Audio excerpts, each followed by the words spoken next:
அனைவருக்கும் வணக்கம்.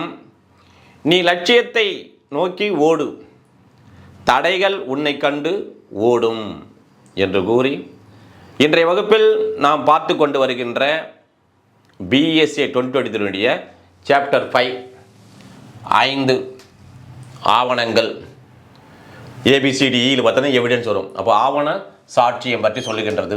56 முதல் 93 வரை உள்ள பிரிவுகள் இருக்கின்றது.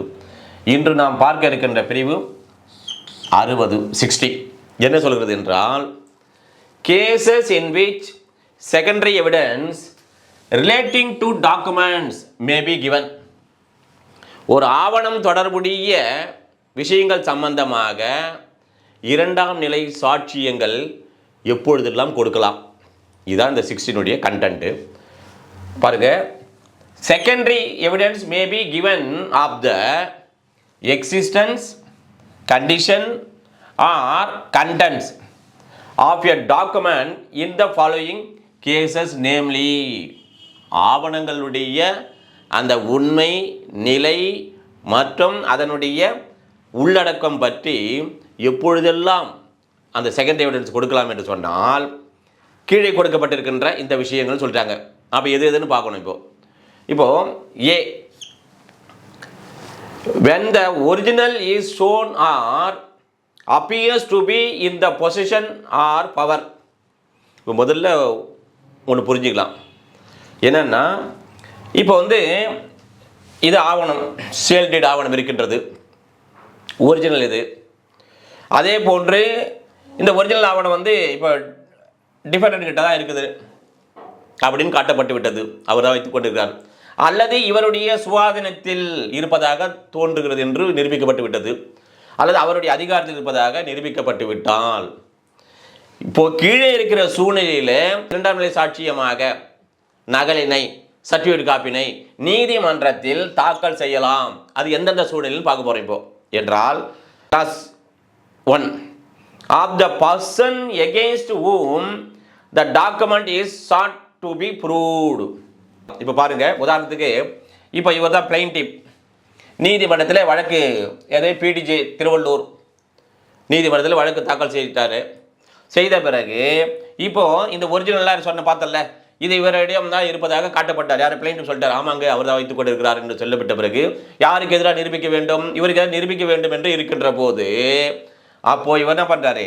இந்த ஆவணத்தினுடைய சர்டிஃபிகேட் காப்பி வாங்கி வச்சிருப்பாரு. இவர், ஐயா நான் இரண்டாம் நிலை சாட்சி, அதாவது சர்டிஃபிகேட் காப்பி நான் ரிஜிஸ்டர் ஆஃபீஸில் வாங்கியிருக்கிறேன் அப்படி என்று நீதிமன்றத்தில் அது செகண்டரி எவிடன்ஸை தாக்கல் செய்யலாம் என்றால் தாக்கல் செய்யலாம். சரி, அடுத்து பாருங்க, அல்லது of any person out of reach of are not subject to the process of the court.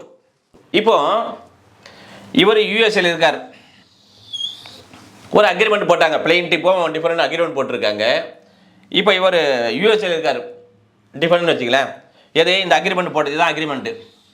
இந்த யூஎஸ்ல இருக்காருல்ல, இப்போ இவர் சொல்கிறார், அங்கே அவர் யூஎஸ்ல இருக்க நீதிமன்றம் சொல்கிறார், யூஎஸ்ல இருக்காருங்க, அவர் ஒரு ப்ராசஸ், நீதிமன்றத்திலேருந்து ஒரு ப்ராசஸ் கட்டளை அனுப்பி அவர் இந்த அக்ரிமெண்ட் எடுத்து நீதிமன்றத்தில் தாக்கல் செய்யுங்க என்று சொல்வதற்கு முடியவில்லை. அவுட் ஆஃப் ரீச்சில் இருக்காரு, யூஎஸ்ல இருக்காரு, அது இப்படி என்று காட்டுட்டார், அப்படி நிரூபிச்சிட்டார். அப்படின்னு சொன்னால் இப்போ இவர் என்ன செய்யலாம்? அதாவது பிளைன்டிப் என்ன செய்யலாம்? இந்த அக்ரிமெண்ட்டினுடைய நகலினை இரண்டாம் நிலை சாட்சியமாக நீதிமன்றத்தில் தாக்கல் செய்யலாம். இது கிளாஸ் 2. இப்போ கிளாஸ் 3 பாருங்க, of any person legally bound to produce it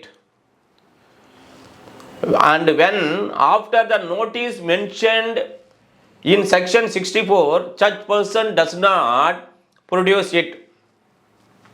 அதாவது இப்போ இவர் இருக்கார்ல, இவர் தான் இந்த ஆவணம் இவர்கிட்ட இருக்குது, இவரிடம் இந்த ஆவணம் இருக்கின்றது. இப்போ இருக்கின்ற போது நீதிமன்றத்தில் சொல்றாரு, பிளைன்டிப் சொல்றாரு, அவர் தான் ஆவணம் வைத்துக் கொண்டிருக்கிறார், அவர் சட்டப்படி கடமைப்பட்டவர், எதை இந்த ஆவணத்தை நீதிமன்றத்தில் தாக்கல் செய்வதற்கு இவர் சட்டப்படி கடமைப்பட்டவர். எனவே 64 ஆஃப் பிஎஸ்ஏ 2023 படி ப்ராசஸ் நீதிமுறை கட்டளை அனுப்புகிறாங்க. இவர் ஃபைல் பண்ணுறார், நீதிமுறை கட்டளை ப்ராசஸ் பண்ணுறாரு, அனுப்புகிறார்கள்.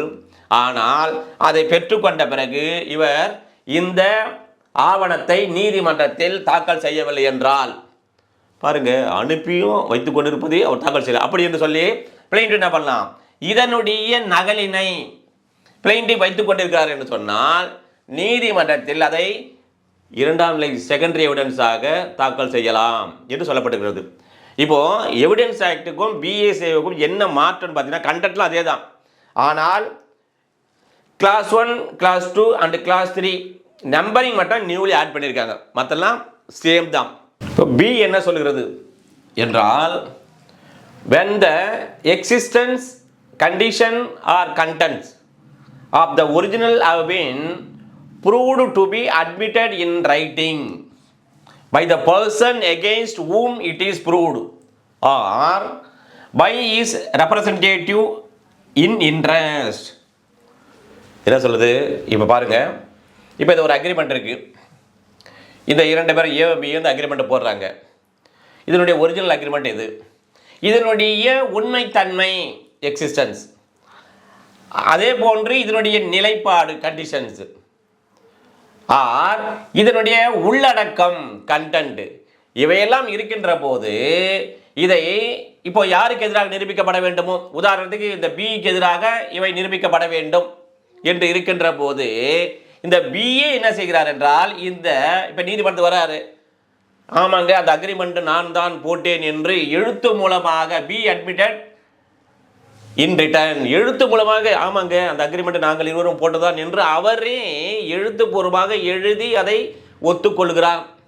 அல்லது இவர் சார்பாக இவருடைய பிரதிநிதியானவர் இவ்வாறு எழுதி அதை ஒத்துக்கொள்கிறார் என்று சொன்னால் இந்த அக்ரிமெண்ட்டை ப்ரொடியூஸ் பண்ண முடியாது கோர்ட்டில் என்று சொன்னால் இது என்ன பண்ணா, இதையே செகண்டரி எவிடன்ஸாக நீதிமன்றத்தில் ஏயானவர் இவருக்கு எதிராக அதை என்ன பண்ணலாம், தாக்கல் செய்து நிரூபிக்கலாம்.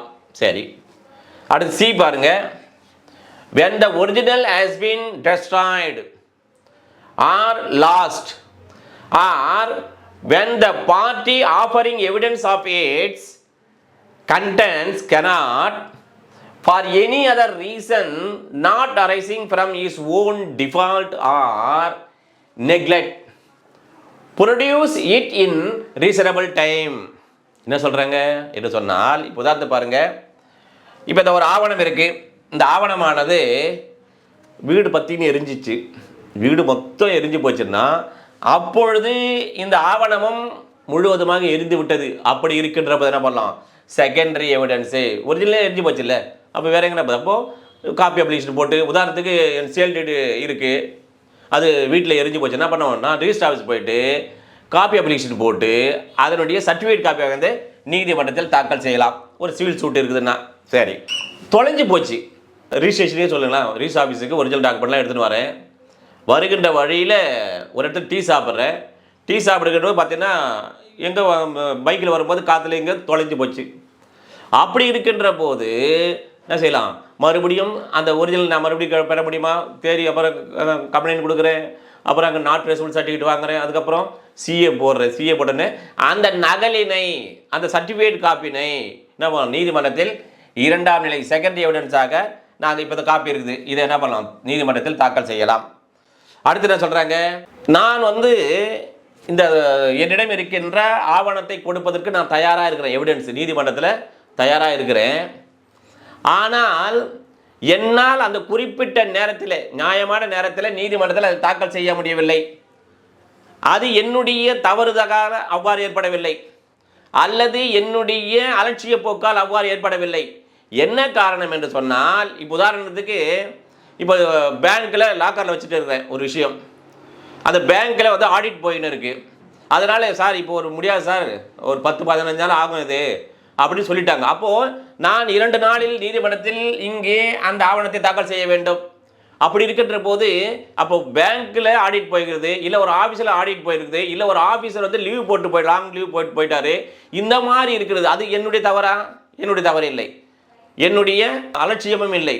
ஆனால் நான் கொடுப்பது ரெடியாக இருக்கிறேன் சார், அவன் கொடுத்தா நான் கொடுக்க பாருங்க சார், ஏன் ஒய் ஸோ கேட்குறாங்க நீதிமன்றத்தில், உன்னுடைய ஆவணம் தான் இது ரெடியாக இருக்கிறல, ஏன் கொடுக்க மாட்டேன்ற, ஏன் தப்பு இல்லைங்கம்மா, அதே மாதிரி நான் ஒன்றும் அஜாக்கிரதையாக இல்லைம்மா, நான் டெய்லி போயிட்டு வரேம்மா, அங்கே ஆஃபீஸர் யாரும் அவைலபிள் இல்லை, அது லாக்கரில் வச்சுட்டு இருக்காங்க, அவர் தான் வந்து அந்த ஓப்பன் பண்ணி கொடுக்கணுமா, அதனால தான் என்னால் இந்த இன் டைமில் அந்த நியாயமான டைமில் தாக்கல் செய்ய முடியலன்னு சொல்லிக்கின்ற போது, சரி அப்போ நீ ஆஸ் பர் 60 படி என்ன பண்ணும், செகண்டரி எவிடன்ஸை தாக்கல் செய்கின்ற நீதிமன்றம் அனுமதிக்கலாம், அவ்வாறு நம்ம கொடுக்கலாம். சரி, அடுத்து டி பாருங்க. when the original is of such a nature as not to be easily movable. இப்போ நீதிமன்றத்தில் வழக்கு நடைபெறுகின்ற போது ஒரு ஆவணத்தை நான் தாக்கல் செய்ய வேண்டிய, ஆமாம் இந்த இடத்துல அது இருந்தது அப்படின்னு தாக்கல் செய்யணும். ஒரு கிரிமினல் கேஸ் வச்சுருங்களேன், இவங்க தான் தகராறு நடந்தது, அங்கே இருந்தது ஒரு கல்வெட்டு இருந்தது, இது பாருங்கள், இந்த கல்வெட்டு இங்கே இருக்குது, இந்த கல்வெட்டு தான் அங்கே போட்டு வெட்டினார்கள், அந்த கல்வெட்டு இருந்ததுன்னு சொல்கிறார். அந்த கல்வெட்டை சாட்சியமாக நீதிமன்றத்தில் ஈஸியாக அதை மூவ் பண்ணி எடுத்து வர முடியுமா? அப்போ என்ன பண்ணலாம், ஒரு புகைப்படம் ஃபோட்டோ எடுத்து செல்போனில் ஒரு ஃபோட்டோ எடுத்து நீதிமன்றத்தில் எதையெல்லாம் சுலபமாக அங்கே இருந்து கொண்டு வந்து நீதிமன்றத்தில் தாக்கல் செய்ய முடியாது இருக்கின்ற விஷயங்களை என்ன பண்ணலாம், செகண்டரி எவிடன்ஸாக புகைப்படம் எடுத்து அதை நீதிமன்றத்தில் தாக்கல் செய்து சாட்சியமாக, இரண்டாம் நிலை சாட்சியமாக தாக்கல் செய்யலாம். பாருங்க, when the original is public document within the meaning of section 74. What is 74 of BSA 2023? Public document. எதெல்லாம் பப்ளிக் டாக்குமெண்ட் சொல்லலாம், ஸ்டேட்டு, சென்ட்ரல் கவர்மெண்ட்டு, அப்புறம் யூனியன் டெரிட்டரி, ஜுடிஷியலு எல்லாம் வந்து பப்ளிக் டாக்குமெண்ட் இருக்கும். அப்புறம் பார்த்தீங்கன்னா பியில் இதை தவிர இதெல்லாம் ப்ரைவேட்னு இருக்குல்ல. இப்போது வழக்கு நடைபெறுகின்ற போது நான் நீதிமன்றத்தில் உச்ச நீதிமன்றத்தினுடைய தீர்ப்பை பற்றி நான் சப்மிட் செய்கிறேன் என்று சொல்கிறேன். அப்பொழுது அதை உச்ச நீதிமன்றத்தினுடைய ஒரிஜினல் எங்கே என்று நீதிமன்றம் கேட்க முடியுமா என்றால் இல்லை. நான் என்ன பண்ணலாம், அதனுடைய காப்பி ஆஃப் அந்த ஜட்ஜ்மெண்ட்டை செகண்டரி எவிடன்ஸாக நீதிமன்றத்தில் தாக்கல் செய்யலாம். அதுதான் இந்த சொல்கிறது. இப்போ எஃப் என்ன சொல்கிறது என்று சொன்னால், when the original is a document of which a certified copy is permitted by this adhinayam or by any other law in force in India to be given in evidence. என்ன சொல்கிறது, இப்போ நம்ம ஏற்கனவே பார்த்தோம், அதாவது இந்த பிஎஸ்ஏ பாரதிய சாட்சி அதிநியம் 2023 படி இந்த சர்டிஃபிகேட் ஒரிஜினலுக்கு பதிலாக அந்த சான்றளிக்கப்பட்ட நகல்களை இந்த சட்டமானது அனுமதித்தால் அதையெல்லாம் செகண்ட் எவிடன்ஸாக என்ன பண்ணலாம், அதை நீதிமன்றம் தாக்கல் செய்யலாம்னு பார்த்தல. அல்லது இந்தியாவிலே அவ்வப்போது நடைமுறையில் இருக்கிற சட்டத்தின்படி இருக்கின்ற விஷயங்கள் அதே போன்று சொல்கிறாங்க, அதை செகண்ட் எவிடன்ஸாக கொடுக்கலாம்னு சொல்லியிருக்காங்க. இப்போ உதாரணத்துக்கு பாருங்கள், த பீப்புள் ரெப்ரசன்டேட்டிவ் ஆக்ட் 1951 படி இப்போ எலெக்ஷன் கமிஷன் ஆஃப் இந்தியா இருக்குது, ஓட்டர் லிஸ்ட்டு தாக்கல் பண்ணுறாங்கன்னா அது ஒரிஜினல் அப்படியே கொடுக்கணுமா? இல்லை. அப்போ என்ன பண்ணலாம், அதனுடைய சர்டிஃபிகேட் காப்பியை செகண்ட் எவிடன்ஸாக நீதிமன்றம் தாக்கல் செய்யலாம். ஓகேவா? சரி, அடுத்து பாருங்க G. when the original consists of numerous accounts or other documents which cannot conveniently be examined in court and the fact to be proved is the general result of the whole collections. இது என்ன சொல்கிறது என்று சொன்னால், இப்போ ஒரு company இருக்குது, இந்த கம்பெனியில் ஒரு 5 ஆண்டு காலமாக ஜிஎஸ்டி செலுத்தலை, அதனால் இந்த ஜிஎஸ்டி ஃபைலு நிறைய நியூமரஸ் ரொம்ப அது வந்து கணக்கில் இல்லாமல் இருக்குது. அப்போது என்ன செய்யலாம் என்று சொன்னால், இவர் யாருன்னா சார்ட்டர்ட் அக்கௌண்டன்ட், ஆல்ரெடி எக்ஸாமின் எல்லாம் தெரியவருக்கு எக்ஸாமின் பண்ணியிருக்காரு. அப்போ இவரை வைத்து அதில் என்ன நீதிமன்றத்துக்கு தேவைப்படுகிறதோ, ஏன்னா நீதிமன்றம் அதை எல்லாத்தையும் ஆய்வு செய்வதற்கான வசதி இல்லாமல் இருக்கின்ற பொழுது அப்போ என்ன செய்யலாம், இந்த சார்ட்டர்ட் அக்கௌண்ட் மூலமாக எந்த விஷயம் சாட்சியம் நீதிமன்றத்துக்கு தேவைப்படுகிறதோ அதை மாத்திரம் இவர் கொடுக்கின்ற அந்த ஜிஎஸ்டி ஃபைல் கொடுப்பார், ஒன்று இவ்வளோதான் பணம் கட்ட வேண்டும் அப்படின்னு கொடுத்தார் என்று சொன்னால் அதை என்ன பண்ணலாம், அதாவது செகண்டரி எவிடன்ஸாக நீதிமன்றத்தில் தாக்கல் செய்யலாம் என்று சொல்லப்படுகின்றது. இப்போ எக்ஸ்பிளனேஷன் பார்க்க போகிறோம். இந்த பிரிவுக்கான எப்பவுமே ஒவ்வொரு பிரிவிலும் கொடுக்கப்பட்டிருக்கின்ற அந்த எக்ஸ்பிளனேஷன் பார்த்தால்தான் அந்த செக்ஷனுடைய முழுவதுமே எவ்வாறு பயன்படுத்துவது, என்ன சொல்லியிருக்கின்றது அந்த பிரிவு என்பதை நாம் தெரிந்து கொள்ள முடியும், புரிந்து கொள்ள முடியும். அதான் விளக்கம் கொடுக்கப்பட்டிருக்கிறது. எதன் நோக்கங்களுக்காக என்று சொன்னால், இப்போ இந்த கிளாஸ் 1 இருக்குல்ல, இந்த கிளாஸ் 1ல் என்ன சொல்கிறாங்கன்னா, இப்போது இந்த டாக்குமெண்ட் ஒன்று இருக்கின்றது, இந்த டாக்குமெண்ட்டினுடைய கண்டென்ட்டு, கண்டிஷனு, உள்ளடக்கம் இவையெல்லாம் இருக்கின்றது, இதில் இருக்கின்றது. ஆனால் அது ஒரிஜினல் டிஃபரெண்ட் கிட்ட இருக்குதா நிரூபித்து விட்டால் என்ன பண்ணலாம்? இவர் இதற்கான ஜெராக்ஸ் காப்பியை நீதிமன்றத்தில் தாக்கல் செய்கிறார். இங்கே தாக்கல் செய்கிறார் என்றால் இது அட்மிசபிளா அட்மிசபிள் இல்லையா என்று சொன்னால், இதன்படி இங்கே சொல்லப்பட்டிருக்கின்ற இந்த கிளாஸ் விளக்கத்தின்படி அவ்வாறு கொடுக்கப்படுகின்ற ஜெராக்ஸ் காப்பியானது அட்மிசபிள் தான், அது சாட்சியமாக ஏற்றுக்கொள்ளக்கூடியதான் என்று சொல்லதான் கிளாஸ் 1. இப்போ இதில் எக்ஸ்பிளனேஷனில் கிளாஸ் 2 என்ன சொல்கிறாங்கன்னா, நம்ம ஆல்ரெடி கிளாஸ் பி பார்த்தல, அங்கே A to G வரைக்கும் பார்த்துருக்குறோம். அதில் பியில் என்ன சொல்லியிருப்பாங்க? Written admission is admissible. இப்போ நம்ம உதாரணத்துக்கு ஏற்கனவே பார்த்தோம், 1 லட்ச ரூபாய் கடன் வாங்கி 2 பேரும் அக்ரிமெண்ட், ஆமாம் நான் தங்களிடமிருந்து 1 லட்ச ரூபாய் கடன் பெற்றுக்கொண்டேன், நான் திருப்பி கொடுத்து விடுறேன்னு அக்ரிமெண்ட் எடுத்து மூலம் போட்டாங்க. போட்ட பிறகு அந்த அக்ரிமெண்ட்டை இல்லாமல் இவர் என்ன செய்கிறார்? நீதிமன்றத்தில் வழக்கு நடைபெறுகின்ற போது, நான் அவ்வாறு இவரிடம் பணம் வாங்கியது உண்மைதான், 1 லட்சம் வாங்கியிருக்கிறேன் என்று எழுத்துப்பூர்வமாக ஒத்துக்கொள்கிறார். இப்போ அந்த ஒரிஜினல் அக்ரிமெண்ட் இல்லை, இவங்க 2 பேரும் போட்டாங்களே, அதை தாக்கல் செய்யவில்லை. அப்பொழுது இதை தாக்கல் செய்கிறார், ரிட்டனாக ஒத்துக்கொண்டது என்றால் இது அட்மிசபிளா இல்லையா என்றால் எஸ், ஆஸ் பர் கிளாஸ் 2 படி இது சாட்சியமாக ஏற்றுக்கொள்ளக்கூடியதான். அடுத்து கிளாஸ் 3 பாருங்க. ஆல்ரெடி இ ஆர் எஃப்லாம் பார்த்தல, அது ஒரு ஒரிஜினல் டாக்குமெண்ட் இருக்குது, உதாரணத்துக்கு சேல் டீட் இருக்குது, அது டெஸ்ட்ராய் அழிந்து விட்டது அல்லது தொலைந்து விட்டது. அப்படி என்றால் இந்த மாதிரி விஷயங்களாக இந்த சேல் டீட் ஓகேவா, இந்த மாதிரி விஷயமாக இருக்கின்ற போது அதற்கு எந்த தாக்கல் செகண்டரி எவிடன்ஸ் தாக்கல் செய்ய வேண்டும் என்றால் கண்டிப்பாக சர்டிஃபைடு காப்பி, இதுதான் சேல் டீடுடைய சர்டிஃபைடு காப்பி தான் அதை தாக்கல் செய்ய வேண்டும். அதுதான் செகண்டரி எவிடன்ஸாக அட்மிசபிள், மற்ற எதுவும் அதற்கு தாக்கல் செய்யக்கூடாது என்று சொல்லியிருப்பாங்க. சரி, அடுத்து பாருங்க, இங்கே கிளாஸ் 4ல் பார்த்தீங்கன்னா இந்த ஏற்கனவே பார்த்து ஜி கிளாஸ் ஜியினுடைய விஷயத்திற்காக என்னவென்றால் எவ்வாறு இதை பொருள் எடுத்துக்கொள்ளுதல் வேண்டும் என்றால், இப்போ நம்ம ஆல்ரெடி பார்த்தது தான்.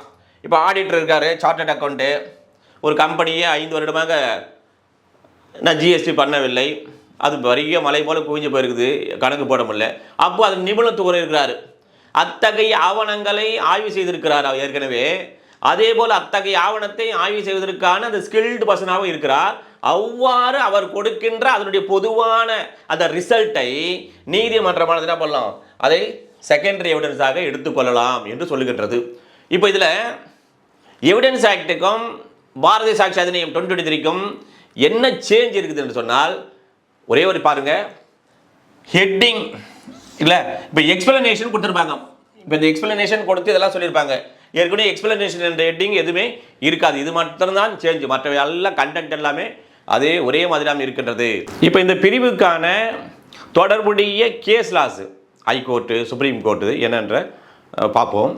முதலாவதாக அனி குஜ்மா கான் வர்சஸ் கால்டா பேகம் 2026 மத்திய பிரதேஷ் ஹைகோர்ட்டு. இப்போ இதனுடைய எழுத்து பார்த்து பாருங்க, செக்ஷன் 60 ஆஃப் பிஎஸ்சி 2023. அதாவது நீதிமன்றத்தில் ரிட்டன் ஸ்டேட்மெண்ட் தாக்கல் செய்கின்ற போதே இப்போ இதான் ஃபோட்டோ காப்பி, அந்த ஒரிஜினல் டாக்குமெண்ட்டுடைய ஃபோட்டோ காப்பியை தாக்கல் செய்கிறார். பிறகு இந்த ஒரிஜினல் வைத்திருந்தார்ல, அவர் சப்சிக்வெண்ட்டாக அவர் பொசிஷனில் அவர் வைத்திருந்தார் ஒரிஜினலில், அவர் இறந்து விடுகிறார். அப்படி என்று சொன்னால் இந்த ஃபோட்டோ காப்பி ரிட்டன் ஸ்டேட்மெண்ட்டில் தாக்கல் செய்தார்ல, அதையே செகண்டரி எவிடன்ஸாக நீதிமன்றம் அனுமதிக்கலாம் என்ற வழக்கு தான் இந்த வழக்கு. Siddique versus Trilok Kumar Sanghvi, all India reporter 2011 supreme court, page number 1492. இந்த வழக்கு சுப்ரீம் கோர்ட்டினுடைய ஜட்ஜ்மெண்ட் தான். இதில் admissibility of document in secondary evidence, இரண்டாம் நிலை சாட்சியம் எதையெல்லாம் கொடுக்கலாம் டீட்டெயிலாக இந்த சுப்ரீம் இந்த கோர்ட் ஜட்ஜ்மெண்ட்டில் இருக்கும். உங்கள் வழக்குக்கு தேவைப்பட்டால் இந்த சைட்டேஷன் நீங்கள் பயன்படுத்திக் கொள்ளுங்கள்.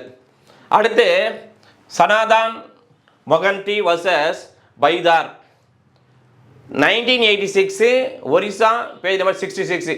இது என்னென்ன இருக்குன்னு நம்ம இந்த செக்ஷனில் பார்த்தோன்னே A, C and D பார்த்தோம். என்ன பார்த்தோம்?